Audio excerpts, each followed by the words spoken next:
আল্লাহ আজকে আমার কেউ নাই, তুমিও কি আমাকে ফেলে দিবা? তুমিও কি আমাকে ফেলে দিবা? আল্লাহ তুমি না বলছো যার কেউ নাই তার তুমি আছো। আল্লাহ তুমি কি আজকে আমাকে দৌড় করে বাইর করে দিবা? আল্লাহ তুমি না রহমান, তোমার দয়া থেকে তো কেউ বঞ্চিত হয় না। আল্লাহ একটু দয়া করো না, একটু দয়া করো না। এই কথা বলতে বলতে নিঃশ্বাস বন্ধ হয়েছে। আল্লাহ পাক বলে, ও মূসা, তার শেষ সময়ের সে কথাগুলা আমার এত সুন্দর, এত পছন্দ হয়েছে, আমি খুশি হয়ে সারা জীবনের গুনাহ মাফ করে দিয়েছি। মূসা আলাইহিস সালামের যুগে একজন উম্মত ছিলেন, গুনাহগার মানে শ্রেষ্ঠ গুনাহগার। তার গুনার পাপ এমন বর্ধিত হয়েছে, এলাকার মানুষ তাকে অসুস্থ যখন হয়েছে গ্রাম থেকে বের করে দিয়েছে। এবার তার ডানে কেউ নাই, বামে কেউ নাই, সামনে কেউ নাই, পিছনে কেউ নাই, সবাই তাকে ঘৃণা করে বাহিরে ফেলে দিয়েছে। সে মারা যাওয়ার পর আল্লাহ জলিলুল কদর নবী মূসা নবীকে হুকুম দিলেন, ও মূসা, অমুক গ্রামে অমুক জায়গায় আমার একটা বান্দা মারা গেছে, তুমি গিয়ে তাকে সুন্দরভাবে গোসল টোসল করে জানাজা দিয়ে দাফন করে দাও। পাপীর জানাজা পড়তে যাচ্ছেন কে? গোসল দিতে যাচ্ছেন কে? নবী। কোন নবী? মূসা আলাইহিস সালামের মতো নবী। কত দামি নবী, কাজ জানাজা, কাজ গোসল দিতে যাচ্ছে। এবার উনি যখন ওখানে গেছে, যাওয়ার পরে সবার থেকে শুনতেছেন, হুজুর কেন আসলেন? কয় অমুক জায়গায় নাকি একটা মান্দা মারা গেছে, ওর গোসল। কয় কি বলেন? আপনি হচ্ছেন হাই লেভেলের ভিআইপি, এ হচ্ছে থার্ড ক্লাসের বান্দা, এমন একজন বান্দার গোসল আপনি দিবেন? মূসা নবী বলে যে ব্যাপার কি রে? আল্লাহ যেহেতু পাঠিয়েছেন বুঝে শুনে পাঠিয়েছেন। আল্লাহ যেহেতু পাঠিয়েছেন নিশ্চয়ই কোনো হিকমত, আল্লাহ যেহেতু পাঠিয়েছেন নিশ্চয়ই কোনো কারণ। আল্লাহর হুকুমের সামনে দুনিয়ার কারো কথা শোনার দরকার। মূসা নবী নিজ দায়িত্ব পালন করলেন। পালন করার পরে মনে মনে প্রশ্ন করলেন, আল্লাহ মামলা তো বুঝলাম না, সবাই বলে সে পাপী, কিন্তু তুমি আমার মতো নবীকে দিয়ে তার জানাজা গোসল করাইছো, তার মানে সে নিশ্চয় তোমার প্রিয় ছিল। আল্লাহ মামলাটাকে একটু বলো তো। এবার শুনেন, শুনেন মনোযোগ। আল্লাহ পাক বলে, মূসা, তারা যে কথা বলেছে গ্রামবাসী সব সত্য, কিন্তু তারা জানে না এমনও কিছু সত্য আছে। ওই বান্দা যখন, সবাই যখন তাকে একা করে ফেলে দেয়, তার আশেপাশে কেউ নাই, সে যখন বিপদগ্রস্ত, তখন আসমানের দিকে তাকিয়ে আমি আল্লাহকে বলে, ও আল্লাহ, মা তো ফেলে দিল, বাবা তো ফেলে দিল, ভাই তো ফেলে দিল, বোন তো ফেলে দিল, যাদের জন্য চুরি ডাকাতি করছে তারা ফেলে দিল। আল্লাহ আজকে আমার কেউ নাই, তুমিও কি আমাকে ফেলে দিবা? তুমিও কি আমাকে ফেলে দিবা? আল্লাহ তুমি না বলছো যার কেউ নাই তার তুমি আছো।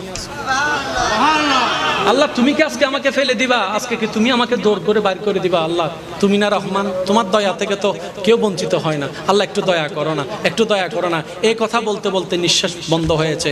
আল্লাহ পাক বলে, ও মূসা, তার শেষ সময়ের সে কথাগুলা আমার এত সুন্দর, এত পছন্দ হয়েছে, আমি খুশি হয়ে সারা জীবনের গুনাহ মাফ করে দিয়েছি। তাহলে বান্দার চোখের নজর আলাদা, আল্লাহর কুদরতি নজর আলাদা। সেজন্য যে দুই একজন আমাকে ভালোবাসেন তাদের কাছে আমার হাত জোর করে আজকে একটা অনুরোধ, যারা আমাকে ভালোবাসেন আজকে থেকে দোষ ধরবেন নিজের, অন্যের করবেন প্রশংসা। রাজি আছেন ইনশাআল্লাহ? যে দুই একজন বান্দা আমি অদমকে আগে থেকে চিনেন তারা জানেন আমার ওয়াদা এবং টাইম কখনো বেশ কম হয় না। তা আল্লাহর কাছে বারবার গাড়িতে বসে বসে ফরিয়াদ করছি, মওলা আজকেও সেই কাজটা করায়ও না। আল্লাহর কি মেহেরবানি, আমি আসলাম তখন মাত্র মাইক শুরু হয়েছে, আলহামদুলিল্লাহ। তো এতটুকু বুঝতে পারলাম যে তাওয়াক্কুল রাখে আল্লাহর উপরে, লম্বা রাস্তাও আল্লাহ তার জন্য শর্টকাট করে দেয়। ঠিক বললে সওয়াব না পাইলেও সুবহানাল্লাহ বললে কিন্তু সওয়াব পাবেন। দেখি একবার বলেন আর একটু জোরে। আমি কমিটির ভাইদেরকে ধন্যবাদ জানাবো। অত্যন্ত সুন্দর একটা বিষয় আমি অদমের জন্য সিলেক্ট করেছেন, যার বক্তব্য দেওয়ার যোগ্যতা আমি অদমের কাছে নেই। দু চারটি কথা বলে আমি আপনাদের দোয়াকে সাথে নিয়ে ইনশাল্লাহ বিদায় নিব। এই পর্যন্ত সবার কাছে আমার একটা অনুরোধ, আল্লাহর ওয়াস্তে যেইটুকু সময় রব্বে করিম আমি অদমকে বলার তৌফিক দান করবেন, এই সময়টুকু সবাই মনের কান দিয়ে শোনার চেষ্টা করবেন ইনশাআল্লাহ। আর আমাকে একটু আওয়াজ দিয়ে সহযোগিতা করতে হবে, যাদের কষ্ট না হবে। কে কে পারবেন একটু হাত তুলে দেখান। যারা যারা পারবেন এবার বলেন মারহাবা। আজকের ওয়াইস আমার যদিও একটু একটু মনে পড়ে, গত বছরও হয়তো আমি এখানে এসেছিলাম। তো গত বছরও আমি নিজেও চিল্লাইছি, আপনাদেরকে দিয়েও চিল্লাইছিলাম। এই বছরের ধারাবাহিকতার বেশ কম হবে না, আজকে আমি বলবো 80%, আপনাদের বলতে হবে 20%। রাজি আছেন তো? একদম পিছন পর্যন্ত রাজি আছেন তো? এবার যত উলামায়ে কেরাম এবং আমার দাদা নানার বয়সী যারা আছেন, আমি সবার কাছে দোয়া চাই। সবার দোয়াকে আমি অদম মাথার উপর ছাদ বানিয়ে আমার যুবক ভাইদের ঈমানি শক্তির আওয়াজকে শক্তি বানিয়ে আমি সামনে এগোনোর চেষ্টা করছি। ওয়ামা তৌফিকি ইল্লা বিল্লাহ। আগে একটা জিনিস আমরা সবাই সিদ্ধান্ত নিই, আমরা যে দুনিয়াতে এসেছি আছি, আজীবন কি থাকবো না চলে যেতে হবে? আওয়াজ আমি শুনতে পাইনি। আর থাকবো না চলে যেতে হবে? যেখানে যাব সেখান থেকে ব্যাক গিয়ার দিয়ে আসার কোনো সুযোগ, যেখানে যাব সেখান থেকে রিটার্ন করার কোনো সুযোগ, যেখানে যাব সেখান থেকে আপনার হা হুতাশ কান্না করলো ফিরে আসার কোনো সুযোগ, আর যেখানে যাব সেখান থেকে পিছে আসার সুযোগ নাই, কিন্তু সামনে যাওয়ার রাস্তা আছে। কবর থেকে হাসরে যাবেন, আল্লাহ চাহিতো হাসর থেকে জান্নাতে চলে যাবেন। এবার আমরা আসি সবাই কোথায়? কবরে না মাটি দুনিয়াতে? জোরে বলতে হবে, কোথায় আছি? স্কুল, কলেজ, ভার্সিটি, মাদ্রাসার যত ছাত্র ছাত্রী ভাইয়েরা আছেন, আপনারা গভীর মনোযোগ।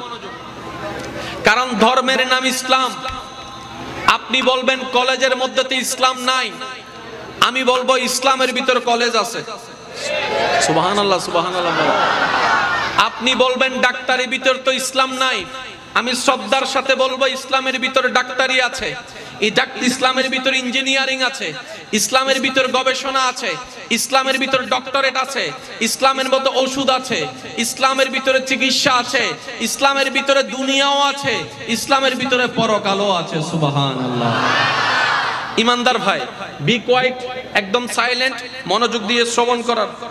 গরি তো সিরিগি কখনো লইবে, কে লইবে না? ল যার ভাগ্য ফরে। একবার বলেন মারহাবা। আর গরি শেষ। কষ্ট পাইছেন আপনারা কোনো? আমি একটু পাগল টাইপের মানুষ, পাগলামিটা একটু বেশি করি।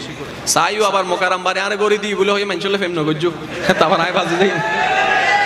একবার বলেন মারহাবা, আর একটু জোরে বলেন মারহাবা। তাহলে ইসলামের ভিতর সবকিছু আছে না নাই?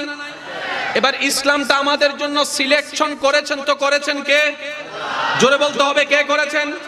যদি আমরা যা বাছাই করতাম, আমরা যাচাই করতাম, আমরা সিদ্ধান্ত নিতাম, রাইটও হতে পারে, রংও হতে পারে। যদি আমরা সিলেকশন করি, রাইটও হতে পারে, রংও হতে পারে।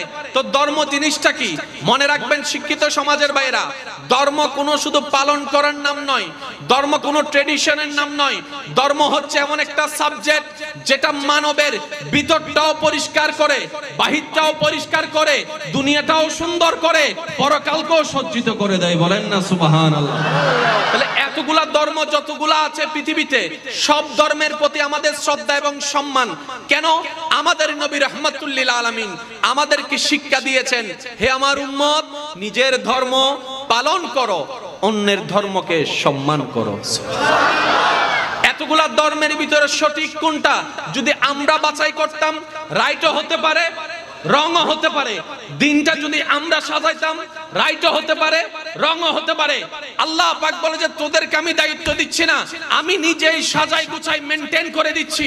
আর আমি নাম দিয়ে দিলাম ইন্নাদ-দীনা ইনদাল্লাহিল ইসলাম। আর একটু জোরে বলেন। এবার এই ধর্মকে সিলেক্ট করেছেন কে? আওয়াজটা কিন্তু আপনাদের বড় দিতে হবে। কে সাজালেন? কে গোছালেন? কে ডিজাইন করলেন? কে দিলেন? কে? কোন আল্লাহ? যে আল্লাহ লা রাইব, যার মধ্যে বিন্দু পরিমাণ কোনো ভুল, বিন্দু পরিমাণ কোনো কমতি, যে আল্লাহর জ্ঞানের মধ্যে অজানা বলে কিছু। এবার আমি আপনাদেরকে একটা প্রশ্ন করব, যার যেটা মন চাই উত্তর দিবেন। এই শঙ্করার এই এলাকার মাহফিলটা আজকে কয় বছর? 3 বছর। এক সময় হয়তো আমরা থাকবো না, কমিটির ভাই কিংবা সন্তানদের মাধ্যমে আল্লাহ মাহফিলকে জারি এবং সারি রাখুক। আপনাদের আওলাদের মাধ্যমে শ্রোতা হিসেবে আল্লাহ এই জায়গাকেও জারি সারি রাখুক। 2030 সালে যখন এই মাহফিলটা সাজাবে, এই প্যান্ডেল লাগাইলে চলবে, এই স্টেজ দিলে চলবে। কি আরা গুরু আসিলাম দেখতে দেখি দে না, ইন আবার কিল্লে লাগাই দে। আর একটু জোরে বলেন না। সময়ের চাহিদায় প্যান্ডেলের পরিবর্তন হয়, গভীর মনোযোগ। সময়ের চাহিদায় চেয়ারের পরিবর্তন হতে হবে, সময়ের চাহিদায় পোশাকের পরিবর্তন আনতে হবে, সময়ের চাহিদায় ডিজাইনের পরিবর্তন আনতে হবে, সময়ের চাহিদায় স্টেজের পরিবর্তন আনতে হবে, সময়ের চাহিদায় গাড়ির পরিবর্তন আনতে হবে, সময়ের চাহিদায় সবকিছুর পরিবর্তন হয়। এই ইসলাম তো একদিনের নয়, 2 দিনের নয়, 100 বছর আগে নয়, 1400 বছর ধরে চলে আসছে, এখনো চলছে।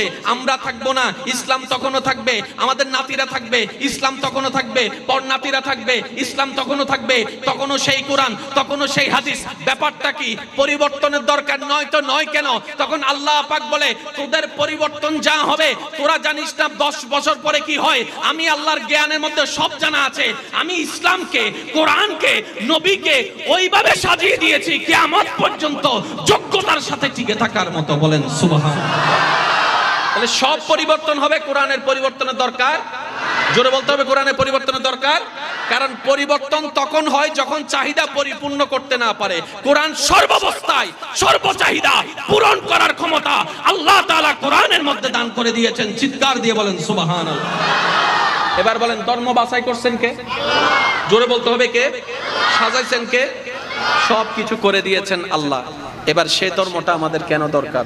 রব বলে যে নিজে যদি নিতেও জানো, নেওয়ার মতো করে তোমার ঘরের ভিতরটাও সুন্দর হবে, মনের ভিতরটাও সুন্দর হবে, কবরের ভিতরটাও সুন্দর হয়ে যাবে যদি তুমি নিতে পারো। পয়েন্টটা বুঝবেন, যদি তুমি নিতে, আর যদি তুমি নিতে না পারো, নিজের ওয়াল নিজে মারিবে, দেরি কেন করিবে? আরেকটু জোরে বলেন, আরেকটু জোরে বলেন।